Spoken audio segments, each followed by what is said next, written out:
Everyone would agree that Mimi is bright, attractive, energetic, and loving. But every one of her romantic relationships have ended badly, even though she wants them to work more than anything. Longfellow's description of a similar young lady suggests why this is so. There was a little girl who had a little curl right in the middle of her forehead.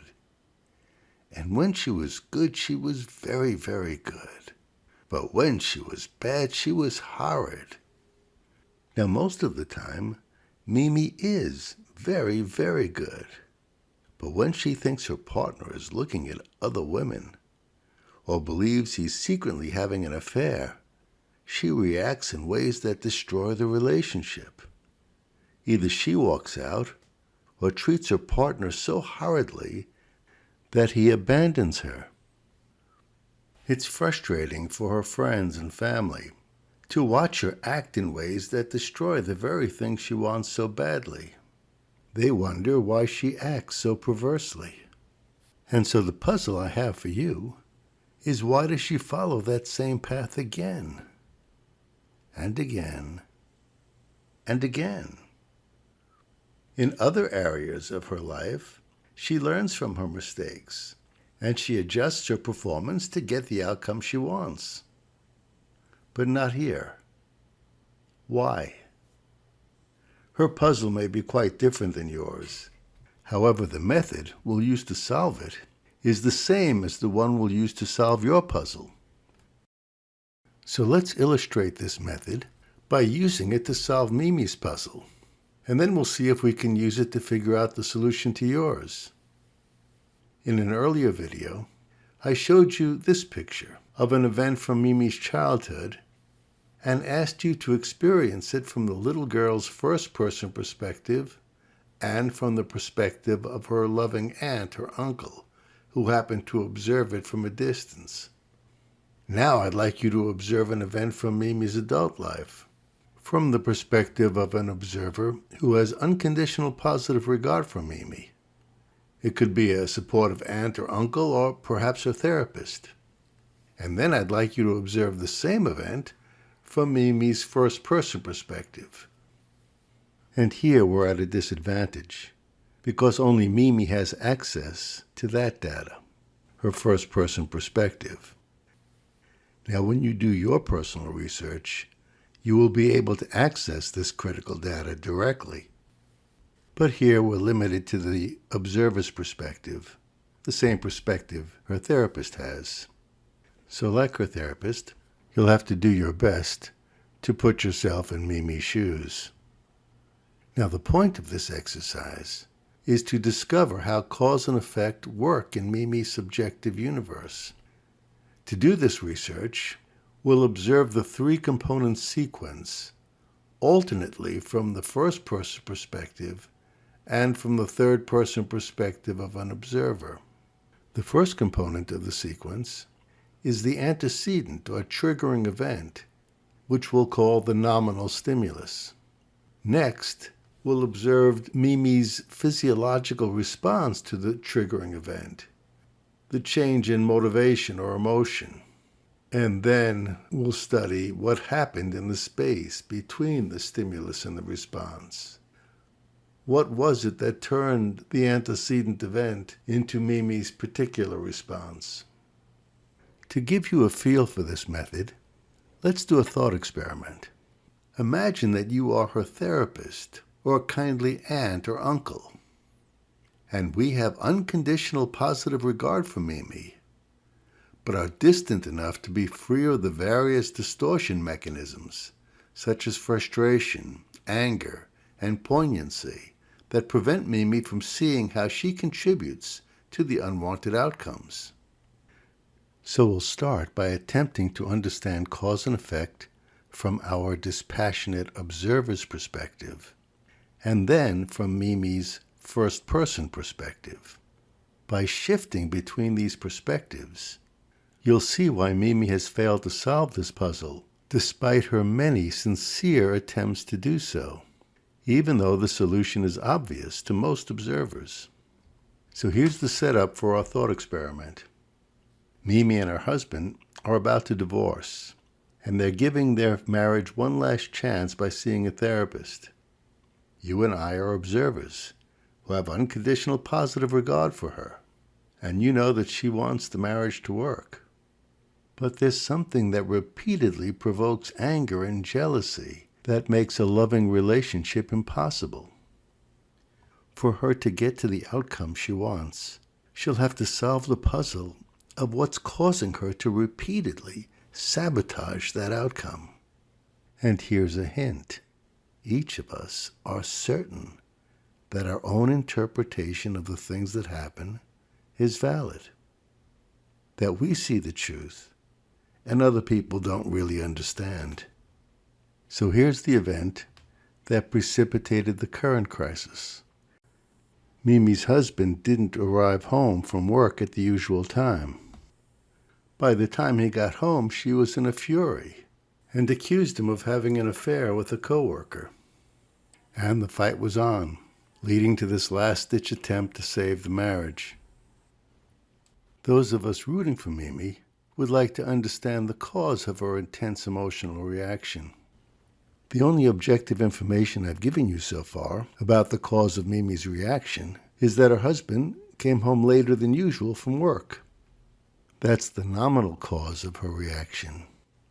The effective cause is how she interprets that information. When her husband didn't return at the usual time, Mimi wonders what he's doing. And this is not a good thing for someone with Mimi's insecurities. And why does she have these insecurities? First, and possibly most importantly, Mimi's mother was an incompetent parent who was overly critical and made Mimi think she wasn't good enough. And then there was this first romantic experience. Now let's see if we can get a richer understanding of cause and effect by viewing this episode from Mimi's perspective. So imagine that you're the grown-up version of the little Mimi.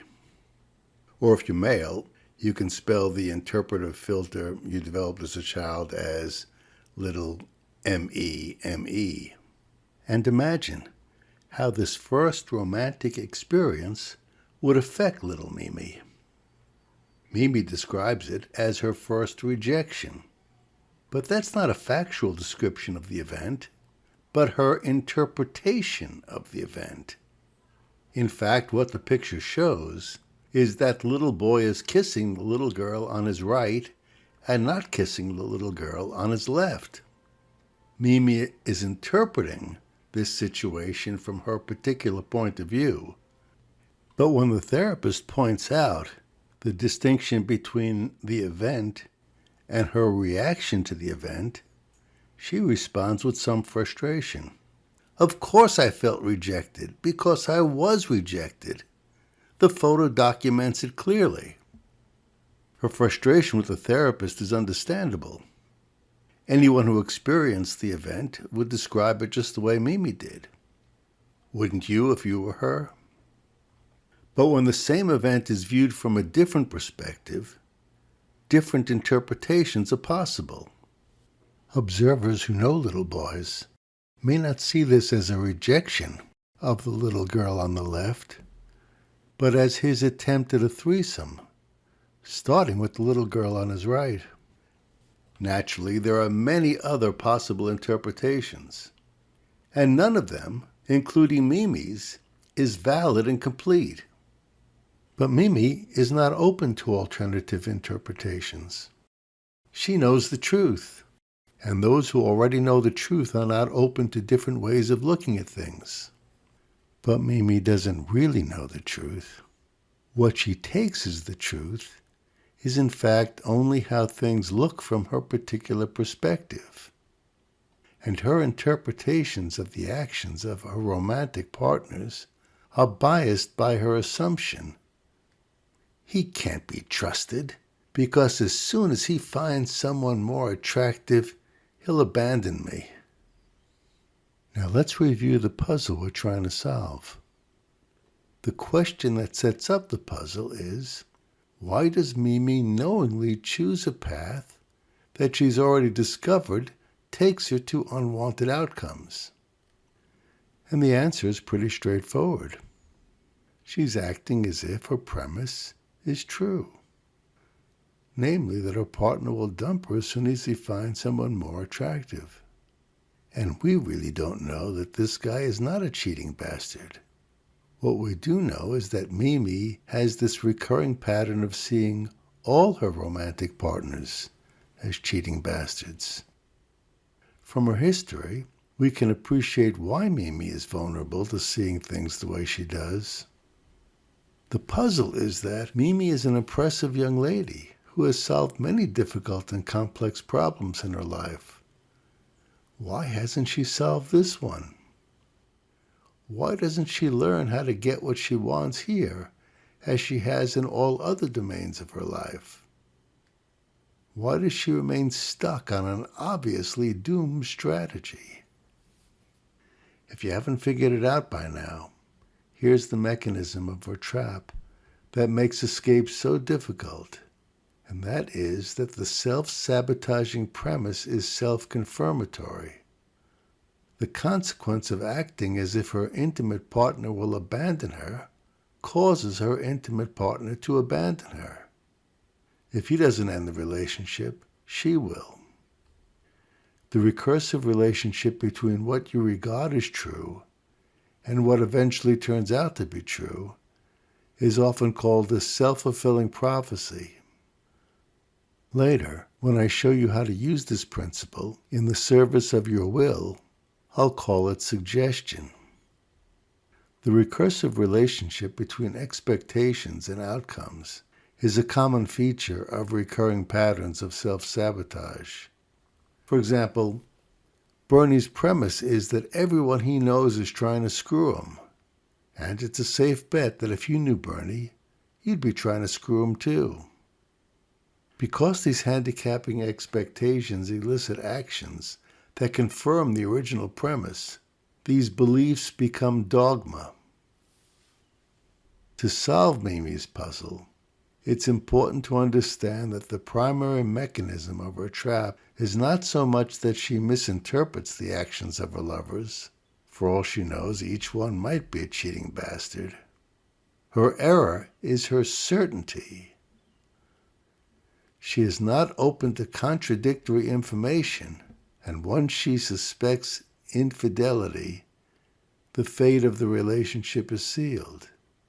So those of us who are rooting for Mimi hope she'll do as the great Swami Beyondananda advises. Curb your dogma.